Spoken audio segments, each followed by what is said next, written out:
And I want to thank everybody that's here today.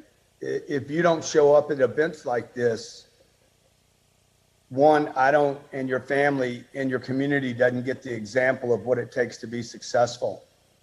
And being successful for me, the first rule is I have to show up. I have to show up, and I got to keep being willing. I'm sure Ryan was speaking on this. I have to keep, and I know John Maxwell will as well. I have to keep showing up. I have to keep believing in myself. And I have to keep knowing that I don't know it all. And people that don't show up are basically saying there's no growth, there's no possibility. So today what I want to do is I want to share with you what I would be doing if I was in Nigeria today. By the way, I love your part of the world. I can't wait to come there. My family, we have it on our list of places to come and visit and spend time and meet the people. I have a lot of fans in Nigeria. I think some of you are in Dubai watching this. We've been to Dubai a couple of times, but I look forward to when Dr. Stephen can show me around your beautiful country, your part of the world, introduce me to new friends and new members of what we have is called the growing family. Live in Nigeria! I want to grow my family. I want to grow my connections. So in the next 40 minutes or so, there's going to be a lot of takeaways. Make sure you're taking notes. There's going to be a lot of information that I'm going to share with you that I promise you will grow your business and can grow your business beyond 10x levels. So like if you right now, if you took your business, whatever your business is, your income is, your present situation, if you took that and multiplied it times 10 and gave it a number, if you were just looking at either the money you're earning or the employees you have, or thirdly, the customers you have, and maybe one more, the sales you have. So what is your income? What are your employees? What are your customers? And what is your sales? If you took those four numbers and simply multiplied them times 10, if you only have one employee, it would be 10 employees. If you only have 100 customers, it would be 1,000 customers. If you only have 50,000 in sales, you would multiply times 10 and have 500,000 in sales. If you're only making $10,000 a year, you would multiply that. That would be 100,000. How much different would your life be? Because that's what I want to show you how to grow. And that's what I did not know or think with when I was starting up. When I was starting, I had very, very small thinking. I was simply trying to pay bills. I grew up in a very small town. I was raised by a single mother, and the thinking was very limited in the household to just taking care of our unit, our family unit. And had I known when I was 20 years old that I could actually do things that were beyond my imagination, I would have gotten ahead a lot faster. And I would have done a lot bigger things. And I want to tell you that I'm not an exception to this rule. Anyone that applies what I share with you today will be bigger than your dreams. Anyone that regardless of your situation, your economics, where you live, regardless of politics, if you would simply do what I share with you today, I promise you, you will end up. Does this sound good to you guys? You will end up 10 times ahead of any imagination that you're currently experiencing. So where I want to start with you is, what does the market look like? What does a market or a business cycle look like? Where do you start if you're just getting started? Where do you start? What does a customer acquisition look like? You're in the brokerage business. You want to sell more real estate. Okay, the cycle does not start with a sale. The cycle does not start with a listing. The cycle, the business cycle itself, if it was a circle, and I think I probably need to go this way for you because you see it backwards. The cycle, the business cycle starts with an idea. It starts with intention first, not a business plan first. It starts with, what is my idea? Oh, my idea is I'm going to sell $10 million worth of real estate this year. Okay. Maybe I'm not even a real estate agent. Maybe I'm not a broker yet. Maybe I'm a secretary working for a company that's not even related to real estate. If I was going to start a business, I would start first with the idea and the intention. What is the idea? The intention and the idea that you start with is simply the way everyone gets from point A to point B. In life, you have to know where you're going.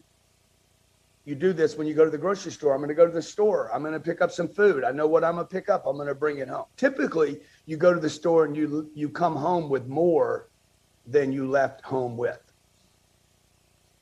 Okay? So that's the same thing that's going to happen here.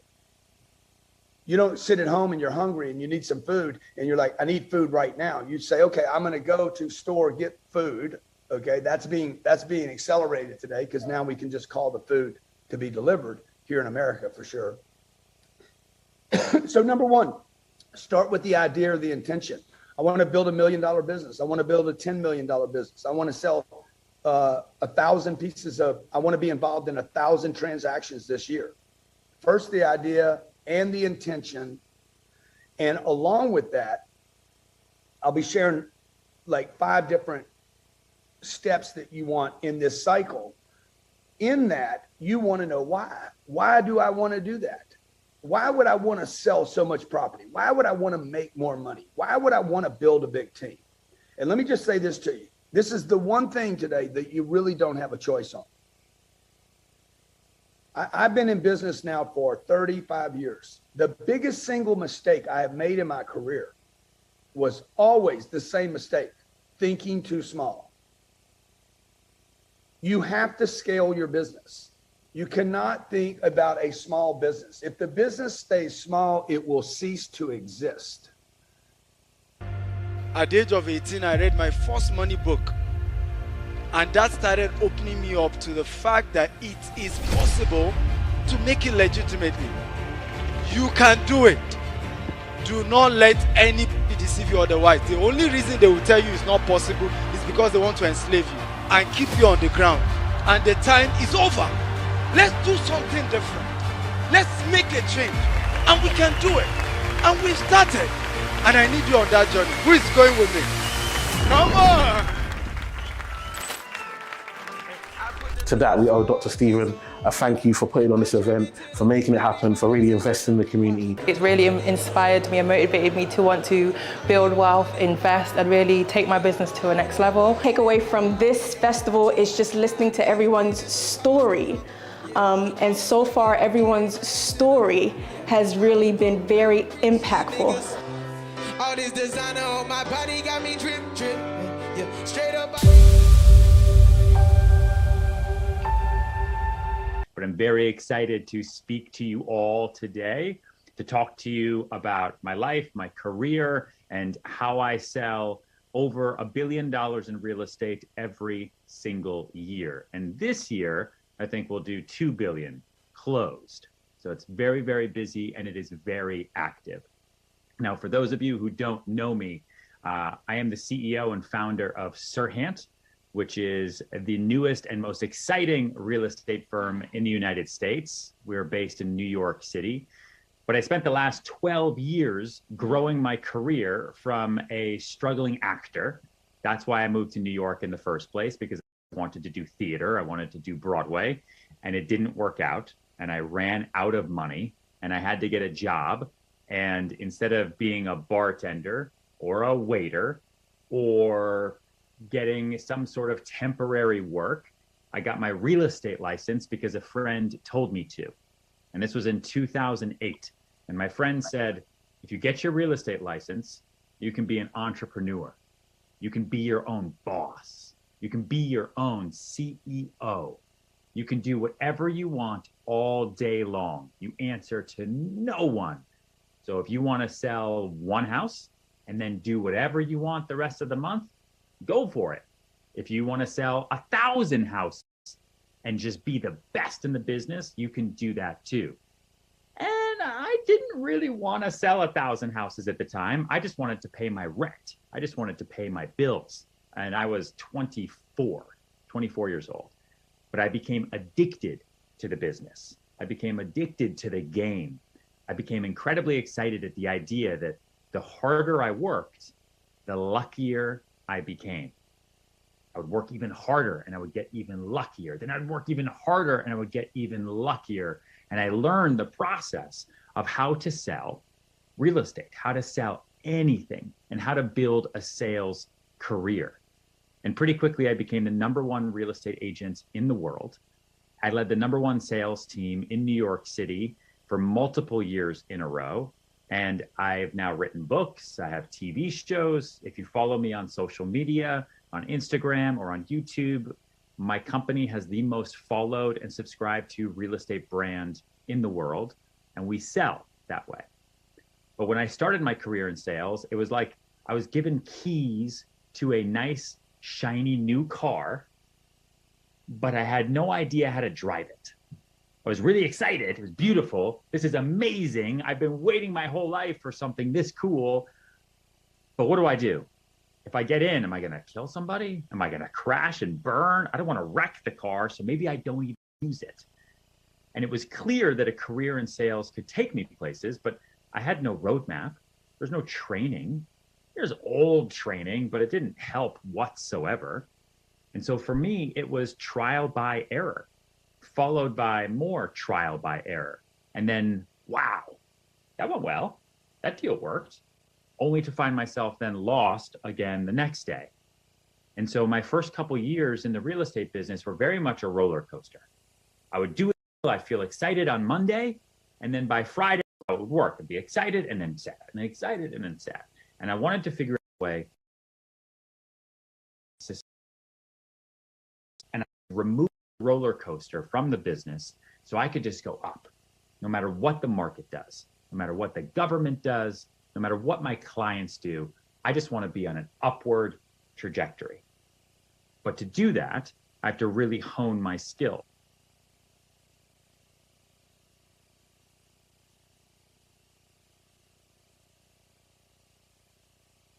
Hand, because I wanted to share my best tools with other salespeople. And I've seen what can happen when you're great at sales. I mean, there is no ceiling on the amount of money that you can make. And you can finally pay off loans, debt, credit card debt, student loans, car loans. You can save for a down payment on your first home. You can buy your dream car. You can do anything you want when you learn how to sell. So today I want to share with you 6 of my most powerful secrets for selling more, okay? These are 6 of my most powerful secrets. I give these only to my own agents at my own company because the more they sell, the better it is for me. And I want to give them to you now where you are in Nigeria, in Africa. And I'm super, super excited to be here. So my first secret is going to sound very simple. Your first impression is your last impression if you're not careful. So what I mean by that is you're going to go meet a client. You're going to go meet somebody, whether it's a buyer or a seller. You are excited to meet with them and you show up and you don't give the best impression. And what that means is that they're going to start interviewing other people, other agents, other real estate salespeople, other estate agents. And they're going to use those people because now you've just left a bad first impression. So when I first got into the business, I wanted to figure out how can I make the best first impression so that it's the only impression I leave. And so I came up with something called the box. So when I'm meeting clients, instead of meeting them for the first time just when I go to their house or on the street or in my office, the minute I get off the phone, right? I'm on the phone with them. Hello, great. We're going to set that appointment. The minute I get off the phone, I have a book that I've made about myself and my business. It's got testimonials, recent properties we've sold. It's got our sales process, all of the reasons why we're different and why you should work with us. And I put that book into a box, and it's a black box, and it looks like a present. And then I write on it with silver pen, so thank you so much for talking to me earlier. I'm really looking forward to meeting you at 5 p.m. And I take that box and I drop it off, or I have someone drop it off at the client's house.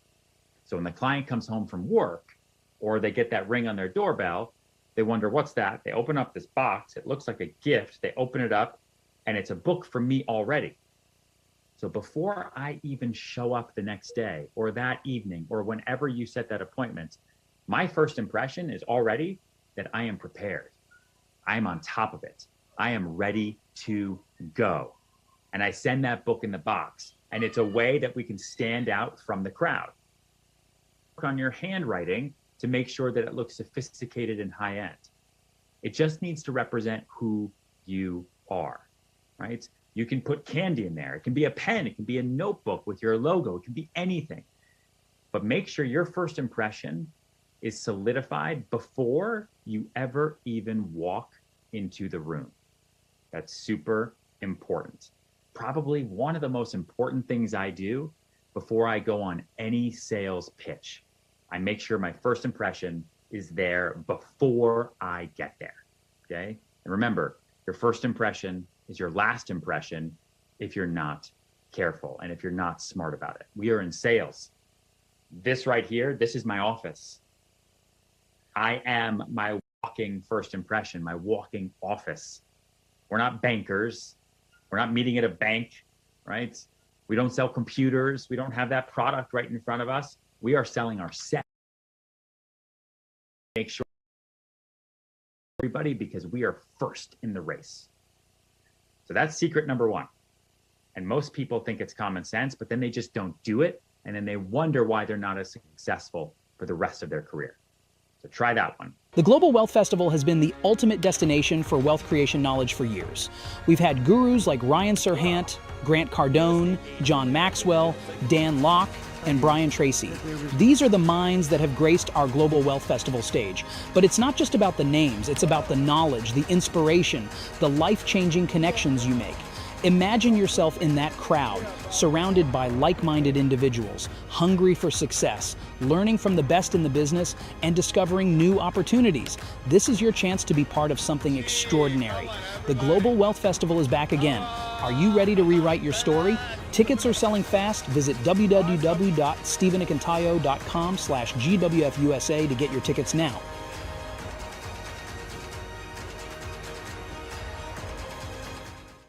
First of all, I greet you from the States and am just grateful to be with you at this incredible speaking event. A large crowd. I mean, my understanding is over 10,000 people are joining us virtually, and I'm so honored that you're here. I give a special thanks, obviously, to my friend Dr. Stephen and then GTEX Global for really making this incredible power-packed conference a reality in your life and a reality into my life also.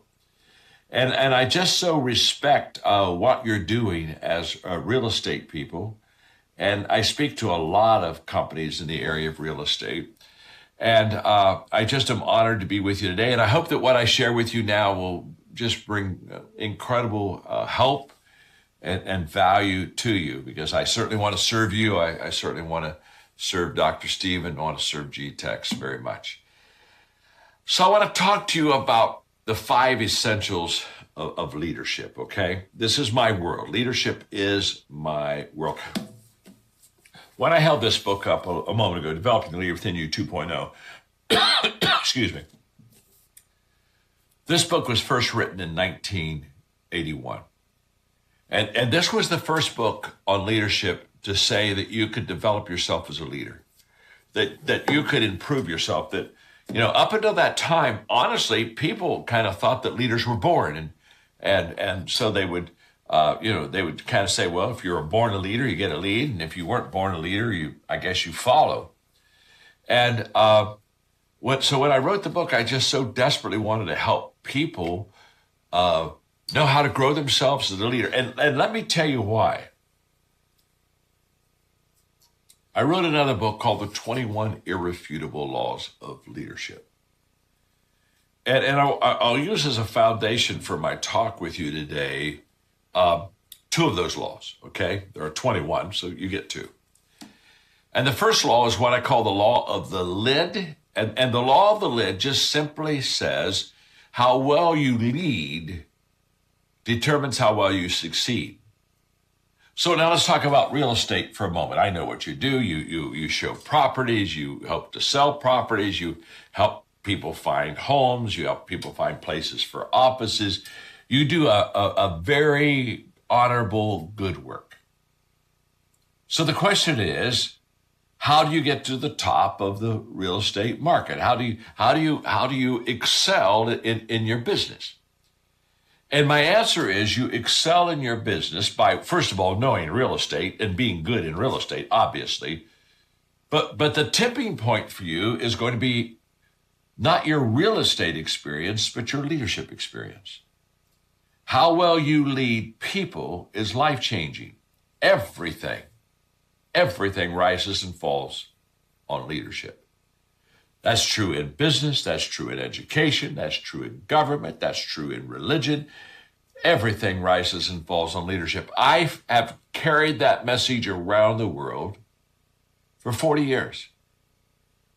And it has been proven over all these years to be a true statement. That if you want to improve your business, improve your leadership.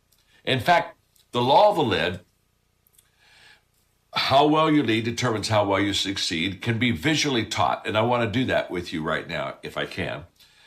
So let's say I'm an average leader. Okay, let's say I'm at the brokers conference in Nigeria and Dubai and around the world, wherever you are. And by the way, it's just so good to be with you. Thank you for having me. But let's just say that you're an average leader, okay? And from a 1 to a 10, you're a 5, okay? And so I'm going to visually say that this hand represents my leadership lid. This is how well John Maxwell leads, okay? This would include my leadership abilities and my leadership experience. I'm a 5. Out of a 1 to a 10, I'm an average leader, and my leadership lid is at a 5. Now, here's what I want you to know about your business. Let's say this hand represents my business, my real estate company. If my leadership is a 5, my real estate company, my business will come under that lid, but cannot go higher. My leadership is the lid to my possibilities and my potential. So if my leadership lid is a 5, my business is a 4. Period. End of story. That's a fact of life. I meet people all the time who say, well, I'm going to move to another company because I want more opportunity. And I want to look at them and say, do you understand that no matter where you go, you have a leadership lid? And whatever that lid is, your business is always going to stay under, never go higher, never go higher. In the history of mankind, it's never happened, so it's not going to happen with you. Whereas my leadership lid is a 5, and my business somehow gets above that lid and just keeps flourishing and growing. That doesn't happen. Everything rises and falls on leadership. And the reason that I'm so passionate about teaching leadership to you is because once you understand and embrace that truth, then you begin to be passionate to learn to lead. Just like I'm passionate to teach you how to lead. Because if you know how to lead well, your business will do very well. So, when I'm doing Q&A, often people will raise their hand and they'll ask the question, John, are leaders born? And when they ask me that question, I always give them the same answer. Of course they are. I mean, think about that question. Are leaders born? Well, of course they are. I've never met an unborn leader, okay? Now, what they're asking is not are leaders born. What they're really asking is when people are born, are there certain people that have leadership gifts, and because they have those gifts, they go to the front of the line, just as some people don't have leadership gifts, so they go to the back of the line. That's what they're really asking. And the reason I'm so passionate about this book, Developing Leader Within You, is this was the first book written that basically said you can grow as a leader. You can develop as a leader. Hey, if you're a level 5, you don't have to stay a 5. Let's go back to my illustration for a moment. If my leadership lid is a 5, then my organization is a 4. My leadership lid will keep it from going any higher. But we just discovered that you can develop yourself as a leader. You can learn, you can grow, you can increase your leadership skills. So what that means is I can go from a 5 over time to a 6, to a 7. I don't know, maybe after a certain amount of time, I can get to an 8. Now, the moment I lift my leadership lid, what do I do for my company? What do I do for my business? What do I do? I now give it room to grow from a 4 to a 5 to 6 to a 7. You see, your business will follow your leadership. Your business will be as good as your leadership is. Your business will be as big as your leadership is. That's why you want to be passionate about growing and developing as a leader. Life isn't always easy. For many, it starts with challenges, setbacks, and the harsh reality of poverty. But within every struggle lies the seed of potential, waiting to be nurtured. Imagine waking up every day with a dream so vivid, it fuels you to push beyond your circumstances. Every obstacle is a lesson. Every setback is a stepping stone. The journey from poverty to success is paved with hard work, perseverance, and a relentless belief in oneself. Today, we gather the brightest minds, industry leaders, and visionaries from around the globe to explore the future of wealth creation and financial empowerment. From investment insights to entrepreneurial breakthroughs, this conference is your gateway to unlocking new possibilities. Welcome to the Global Wealth Festival 2024. To that, we owe Dr. Stephen a thank you for putting on this event, for making it happen, for really investing in the community. It's really inspired me and motivated me to want to build wealth, invest, and really take my business to a next level.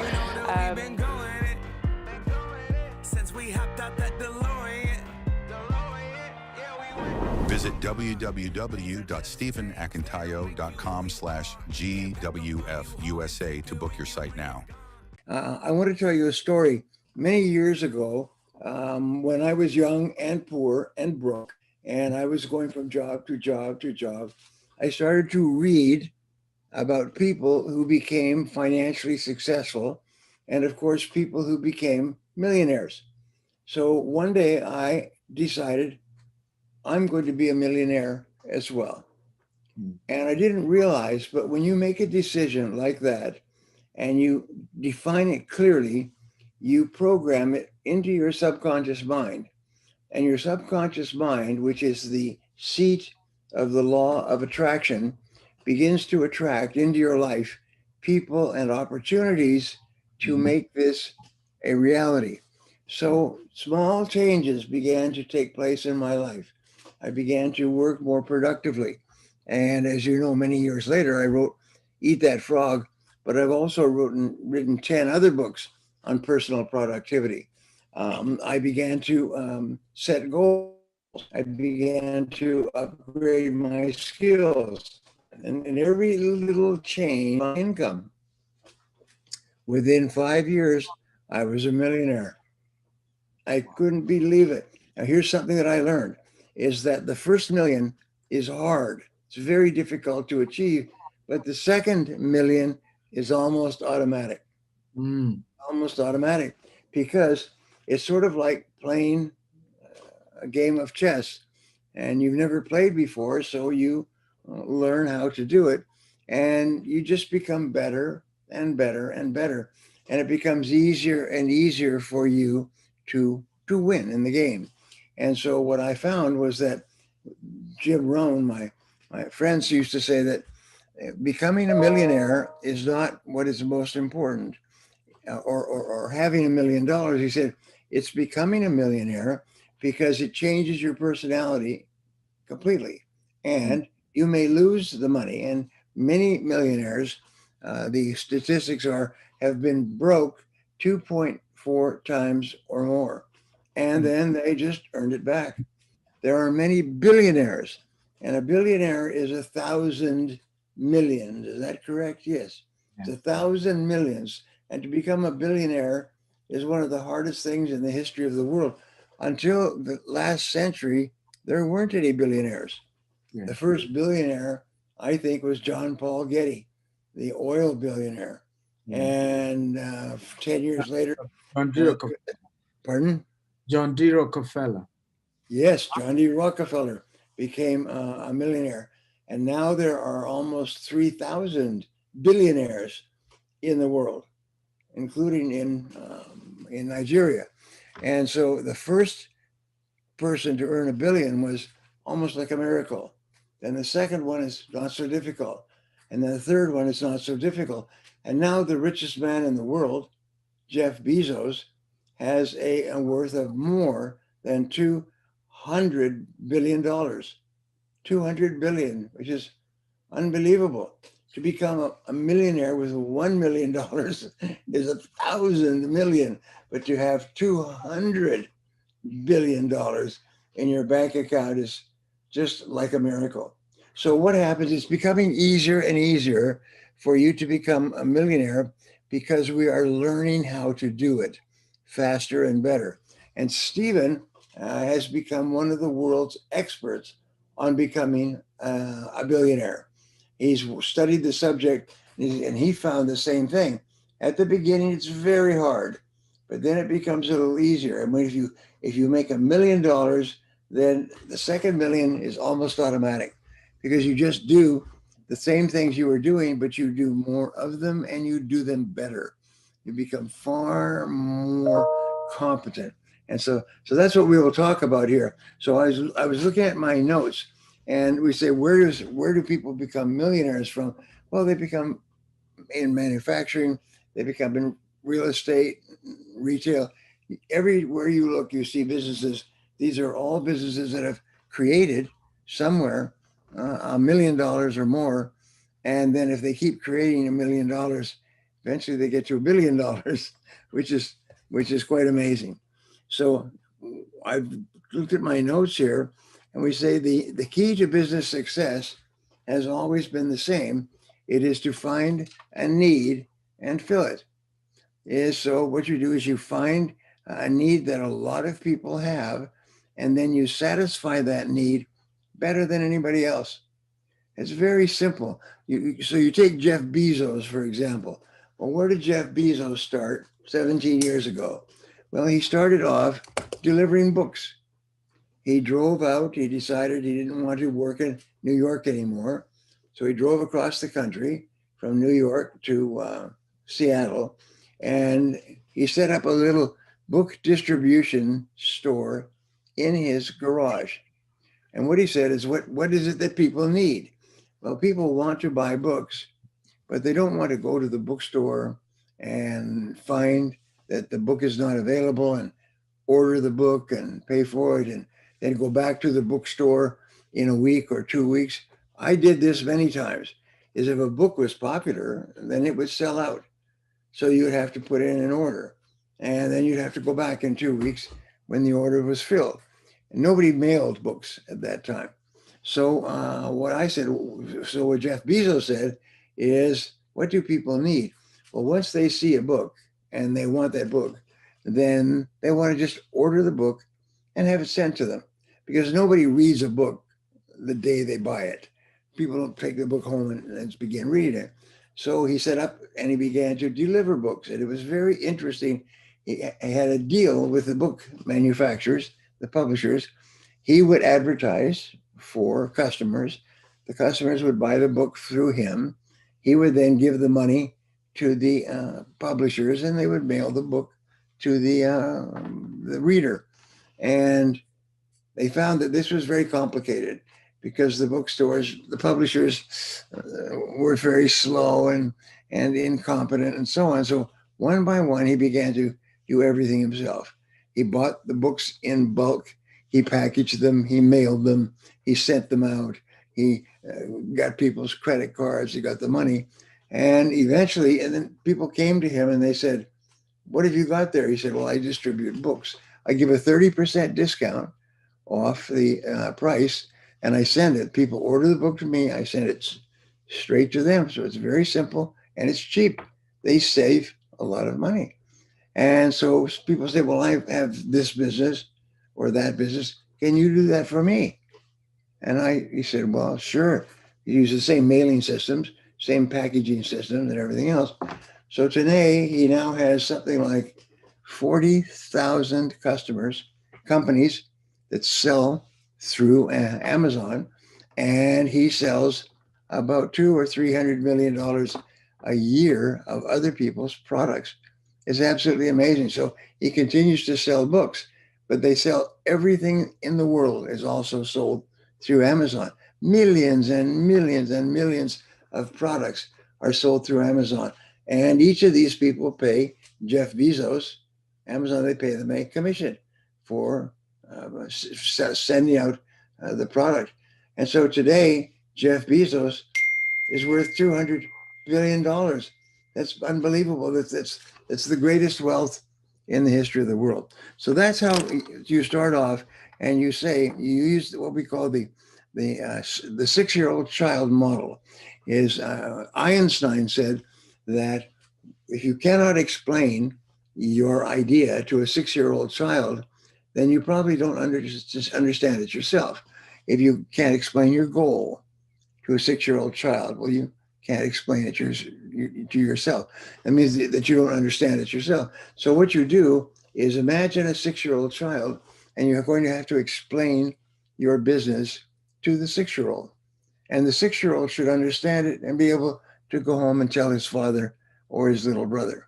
And that's what you need to do to be successful. So, hi, my name is Maria Balogun Israel. Ibrahim Brahman, I'm a property investor. And I just want to thank Dr. Stephen Akintai and all the guest speakers. Little did I know I'd be in the room with billionaires. I was on the panel, I'm able to share my story, which from feedback people have taken inspiration from. But the big thing about this event is not just about inspiration, it's about turning that inspiration into action. Inspired me and motivated me to want to build wealth, invest, and really take my business to the next level. And my opinion has changed 360 degrees. So I'm giving you a very honest opinion.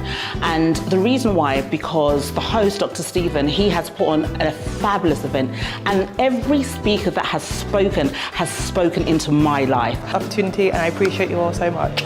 Thank you, Dr. Stephen. So much for this opportunity. God bless you. To be here and to be able to share this with you all right now. Visit www.stephen